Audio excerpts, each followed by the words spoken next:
سلطان غیاث الدین بلبن بلبن ترکی نسل سے تھا اور اس کا اصل نام بہاؤالدین تھا۔ اس کا باپ البری قبیلے کا سردار تھا۔ ترکستان پر جب منگولوں نے حملہ کیا تو بلبن کا قبیلہ منتشر ہو گیا۔ بلبن اور اس کے بھائی کشلو خان کو منگولوں نے غلام بنا کر بیچ ڈالا۔ غلامی کے ایام میں وہ اپنے بھائی سے بچھڑ گیا۔ اس نے خواجہ جمال الدین بصری کے ہاں تربیت پائی۔ بعد میں وہ بکتا بکاتا گجرات پہنچا اور پھر دہلی میں التمش نے اسے خرید لیا۔ شروع میں وہ معمولی سپاہی تھا۔ رفتہ رفتہ میر شکار اور پھر ترکان چہلگانی کے زمرے میں داخل ہوا۔ ان امراء کا گروہ قوانین شمسی اور ترکان خواجہ تاش بھی کہلاتا ہے۔ سلطانہ رضیہ کے عہد میں وہ میر شکار کے عہدہ پر فائز تھا۔ اس نے باقیوں کا ساتھ دے کر سلطانہ کی معزولی میں حصہ لیا اور اس کے بھائی بہرام شاہ کے لیے نمایاں خدمات سر انجام دیں۔ بہرام شاہ نے سابقہ عہدہ پر برقرار رکھتے ہوئے اسے ہانسی اور ریواڑی کی جاگیر عطا کی۔ علاؤ الدین مسعود کے عہد حکومت میں اس نے منگولوں کے خلاف دلیری کا خوب مظاہرہ کیا اور ان کے سردار منگو خان کو جو اچ کا قلعہ کا محاصرہ کیے ہوئے تھا ایک عبرتناک شکست دے کر بھگا دیا۔ علاؤ الدین مسعود نے اس بہادری پر خوش ہو کر اسے وزیر دربار یعنی امیر حاجب مقرر کیا۔ مسعود کے بعد ناصر الدین محمود کی تخت نشینی کے سلسلہ میں بلبن نے بے انتہا تگودو کی، اس لیے وہ اس پر بے حد مہربان تھا۔ ناصر الدین محمود کے زمانے میں اسے انتہائی عروج حاصل ہوا۔ تمام امور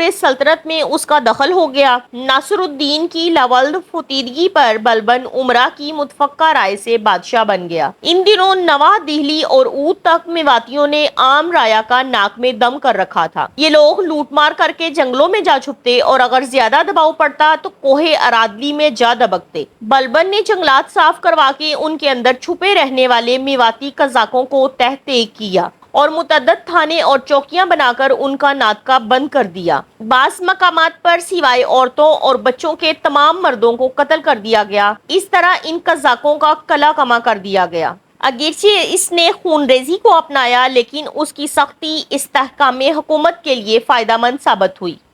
دریائے گنگا اور جمنا کا درمیانی علاقہ دوآب کہلاتا ہے۔ اس علاقے کے ہندو فطرتاً سرکش اور باغی تھے۔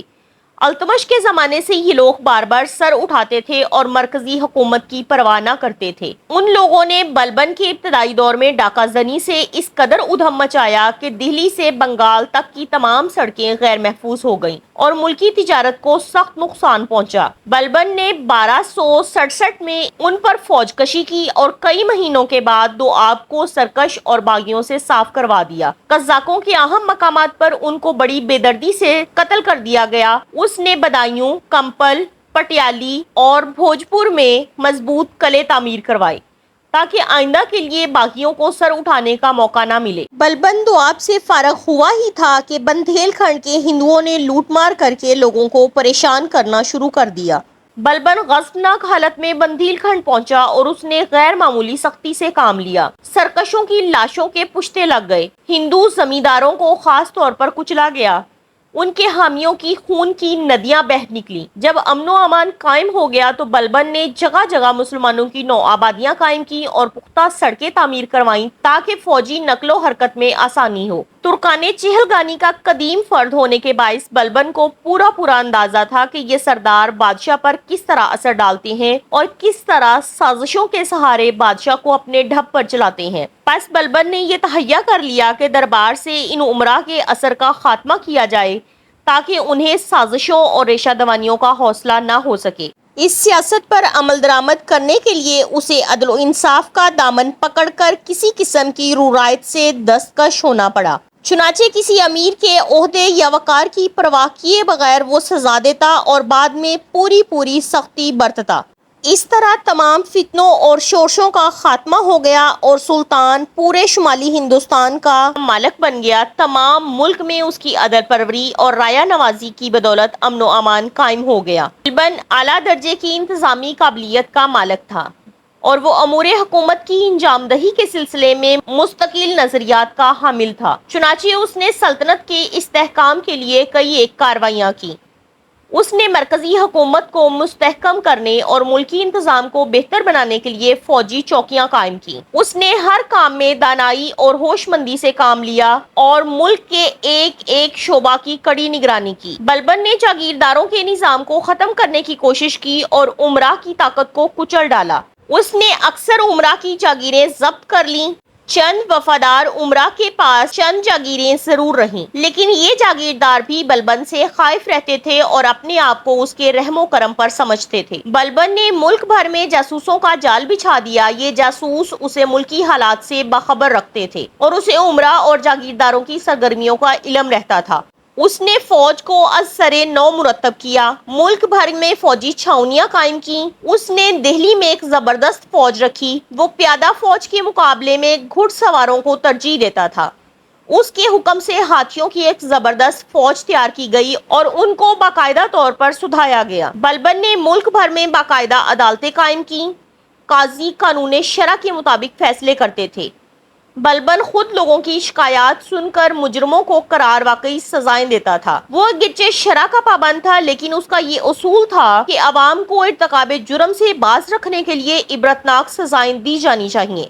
انصاف کے سلسلے میں وہ کسی بھی شخص سے خواہ وہ کتنا ہی بلند مرتبہ کیوں نہ ہو کوئی رعایت نہ برتتا تھا۔ رعایا کی خوشحالی کے لیے بلبن دل و جان سے کوشاں تھا۔ عدل و انصاف میں امراء بھی اس سے کانپ اٹھتے تھے۔ جابر اور سخت گیر بادشاہ کی موجودگی اس کی رعایا کے لیے باعث رحمت ثابت ہوئی، کیونکہ بڑے سے بڑا افسر اور شاہی خاندان کے افراد بھی رعایا پر ظلم کرنے کی جرات نہیں کر سکتے تھے۔ بلبن کا سب سے بڑا کارنامہ یہ ہے کہ اس نے منگولوں کے حملوں کی روک تھام کی۔ اس کی کامیاب سرحدی حکمت عملی کے باعث منگول برصغیر کی سرحدوں کو شاذ و نادر ہی پار کر سکے۔ اس نے پشاور سے دہلی تک اور سنام سے دہلی تک اہم فوجی ناکوں پر قلعے تعمیر کروائے، جن میں ہر وقت کافی فوج موجود رہتی تھی۔ بلبن نے محافظ سرحد کا عہدہ قائم کیا۔ دہلی میں بلبن کے پاس ایک زبردست مستقل شاہی فوج موجود تھی۔ یہ فوج کارکردگی میں بے مثال تھی۔ شاہی محافظ دستہ اسی فوج کا حصہ تھا۔ اس دستے میں بہترین سپاہی شامل ہوتے تھے۔ اسی شاہی فوج سے ہر مقام پر کمک پہنچ جاتی تھی۔ ملک کے تمام حصوں سے فوج کا باری باری سرحد پر تبادلہ ہو جاتا تھا تاکہ ہر سپاہی کو سرحدی جنگ کی تربیت حاصل ہو جائے۔ بلبن شاہی فوج کو بیکار نہیں بیٹھنے دیتا تھا۔ سپاہیوں کو چست و چالاک رکھنے اور انہیں فوجی مشق بہم پہنچانے کے لیے وہ اکثر شکار کے بہانے فوج سمیت جنگلوں میں چلا جاتا تھا۔ منگول سردار ہلاکو خان کو اس کا یہ طریقہ پسند آیا اور اس نے بلبن سے جنگ کرنے کی بجائے اس سے دوستانہ تعلقات قائم کیے۔ شہزادہ محمد سلطان غیاث الدین بلبن کا بڑا لڑکا اور از حد لائق بہادر اور علم دوست تھا۔ علم پروری اور ہنر شناسی میں وہ اپنے باپ سے بھی بڑھ کر تھا۔ وہ شائستہ اخلاق اور علوم و فنون کی سرپرستی کے علاوہ نہایت بلند پایا فوجی جرنیل بھی تھا۔ اس لیے باپ بھی دل و جان سے اس کا گرویدہ تھا اور اسے اپنی جانشینی کے لیے نامزد کر چکا تھا۔ اگر وہ زندہ رہتا تو باپ سے بھی عظیم تر فرمانروا ہوتا، لیکن قدرت کو اس کا زیادہ جینا منظور نہ تھا۔ اس نے منگولوں کو متواتر شکستیں دے کر بھگا دیا۔ تمر خان کے لشکر کو شکست دے کر وہ اس کے تعاقب میں لگ گیا۔ دوران تعاقب میں وہ ایک جگہ نماز عصر پڑھنے کے لیے ٹھہرا۔ عین نماز میں چند منگولوں نے اسے نرغہ کر کے شہید کر ڈالا۔ کہا جاتا ہے کہ شہزادہ محمد کی بے وقت موت اس کی جان کا روگ ہو کر اس کے لیے پیام اجل ثابت ہوئی۔ بلبن نے بظاہر بہت ضبط سے کام لیا۔ وہ کاروبار سلطنت کو خوش اسلوبی سے چلاتا رہا، مگر غم اسے گھن کی طرح اندر ہی اندر کھائے جا رہا تھا۔ وہ اپنے بیٹے کی بے وقت موت پر رات کی تنہائی میں 8 آنسو روتا، لیکن دربار میں اپنا وقار برقرار رکھنے کے لیے آہ بھی نہ بھرتا۔ اور اس طرح شہزادہ محمد کی بے وقت موت کے غم میں 1286 کو بلبن بھی اپنے خالق حقیقی سے جا ملا۔ بلا شبہ وہ ہندوستان کا ایک ایسا بادشاہ تھا جس کی نظیر نہیں ملتی۔ وہ غیر معمولی شخصیت کا مالک تھا، جس شان و شوکت اور دبدبے سے اس نے طویل عرصہ تک فرمانروائی کی وہ بہت کم بادشاہوں کو نصیب ہوئی ہے۔ بعض مورخین اسے ظالم، سفاک اور انسانی خون کا پیاسا قرار دیتے ہیں۔ حقیقت یہ ہے کہ وہ صرف دشمنوں پر ہی سختی کرتا تھا اور ان کی بیخ کنی کر کے دم لیتا تھا۔ بلبن کی وفات پر اس کا پوتا کیقباد تخت نشین ہوا۔ کیقباد خوبرو نوجوان تھا اور بادشاہ بنتے ہی عیش و عشرت میں مشغول ہو گیا۔ اس کی نااہلی اور عیاشیوں کی بدولت خاندان سے بادشاہت جاتی رہی۔ ایک بغاوت میں کیقباد بھی مارا گیا۔ اس طرح مارچ 1290 میں خاندان غلامہ کا خاتمہ ہو گیا۔